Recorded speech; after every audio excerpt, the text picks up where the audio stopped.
تو میرے محترم سامعین، میں یہ عرض کر رہا تھا کہ حق تعالیٰ فرماتے ہیں میرا محبوب جس چیز کا حکم دے وہ کرو، اور میرا محبوب جہاں سے روک دے وہاں سے رک جاؤ۔ جو میرا محبوب فیصلہ کر دے اس کے اوپر عمل کرو، جو تمہیں دے دے وہ لے لو، جہاں سے روک دے رک جاؤ۔ یہ پورے دین کا خلاصہ ہے۔ اب حکم تو اللہ کا ہوگا، مگر نبی کا طریقہ اختیار نہیں کریں گے، اپنا اختیار، اپنی ماں، یہ ساڈی ہوبے ہے جی، سانوں ہے جی چنگا لگتا ہے، نہیں، اللہ نے تو دیکھنا ہے میرے محبوب کا طریقہ کیا ہے۔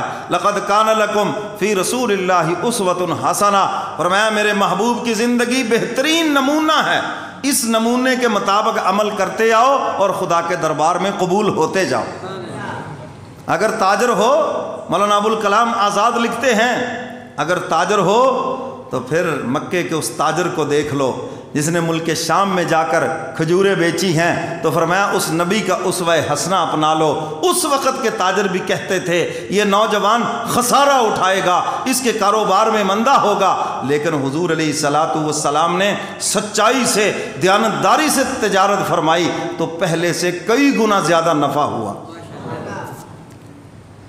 سیدہ خدیجۃ الکبریٰ رضی اللہ تعالی عنہا کا مال لے کر حضور گئے ملک شام تجارت کے لیے، تو آپ نے اچھی کھجوریں ایک طرف کر دی، اور جو درمیانی تھی ایک طرف کر دیں، اور جو بالکل ناقص تھی ایک طرف کر دیں۔ جی جو وہاں کے پرانے تاجر تھے کہنے لگے یہ نوجوان اناڑی ہے، یہ تو خسارہ ہو جائے گا جیسے یہ بیچ رہا ہے، لیکن حضور علیہ الصلوۃ والسلام نے الگ الگ قیمتیں مقرر کر دیں، جو اچھی کہا تو اس میں ایک بھی خراب نہیں تھی، سب کی سب ٹھیک تھی، چھانٹ کر اچھی رکھی ہوئی ہیں۔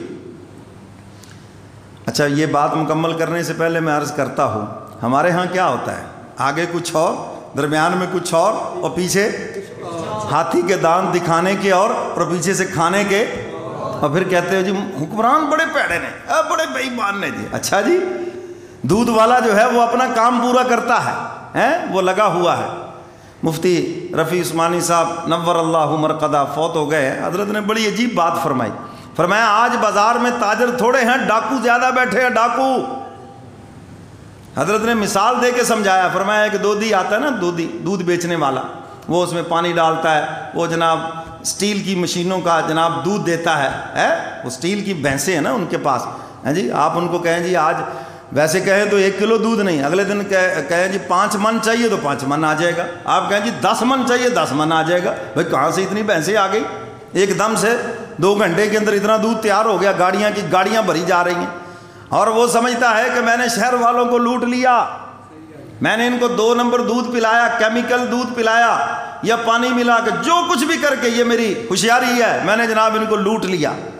اب یہی دودھی صاحب جب ڈاکٹر کے پاس تشریف لے جاتے ہیں، کہنا آ جا میرے بالما، آ جا آ جا آ جا، تیرا ہی تو میں انتظار کر رہا ہوں۔ پھر وہ اس کو لوٹتا ہے فیس کے نام پر، پھر اس کو لوٹتا ہے، جو میڈیسن اس کو 100 روپے کی دینی تھی 10,000 والی لکھ کے دے گا، کیوں؟ اس نے بھی تو لوٹا ہوا ہے نا۔ ہاں، چوروں کو مور تو پڑنے ہیں۔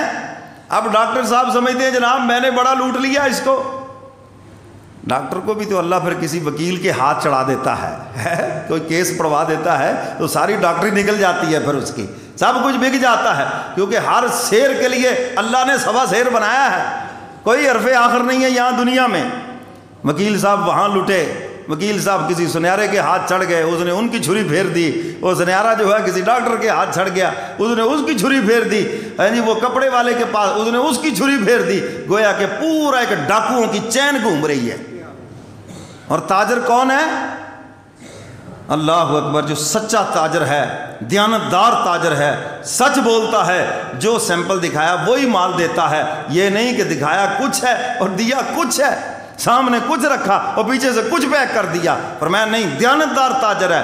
اللہ ایسے تاجروں کو قیامت کے دن نبیوں کی صفوں میں کھڑا فرمائیں گے۔ تو میں آپ سے یہی کہوں گا، ایسے تاجروں میں شامل ہو جاؤ۔ یہ جو شیطان نے ہمارے دماغ میں بٹھا دیا نا، جھوٹ نہیں بولے گا تو سودا نہیں بکے گا، 2 نمبری نہیں کرے گا تو پیسے نہیں آئیں گے، غلط بیانی نہیں کرے گا، یہ سب شیطان کے ٹگوسلے ہیں۔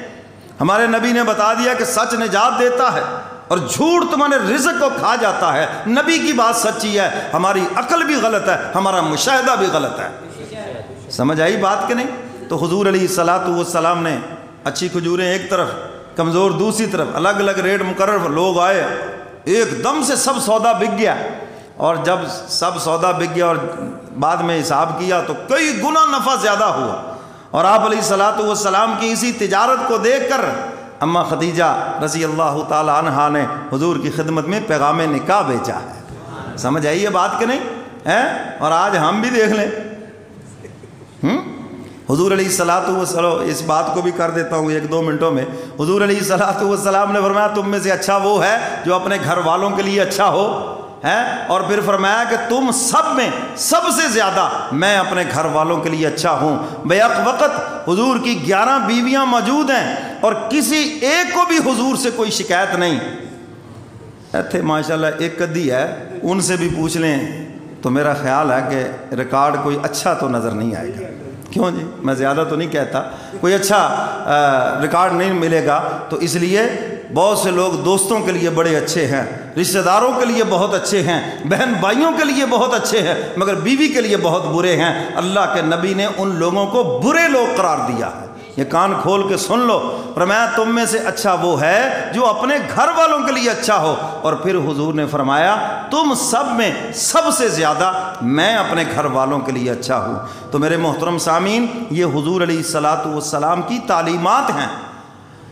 تو حضور علیہ الصلوۃ والسلام جس چیز کا حکم دیں فرمایا وہ کرو، اور جس چیز سے حضور منع کر دیں وہیں سے رک جاؤ. اور حضرات صحابہ کرام نے عملاً یہ سب کچھ کر کے دکھایا. اور آج ہمارے اندر یہی کمی ہے. ہم دین پر بھی عمل کرتے ہیں اپنی مرضی سے، اپنی جو ہمارے جی میں آ گیا، جو ہمیں اچھا لگا ہے، اور جو نہیں اچھا لگا چاہے وہ جتنا مرضی اہم ہو ہم نہیں کریں گے اس کو، اور جو ہمیں اچھا لگ گیا وہ ہم کریں گے.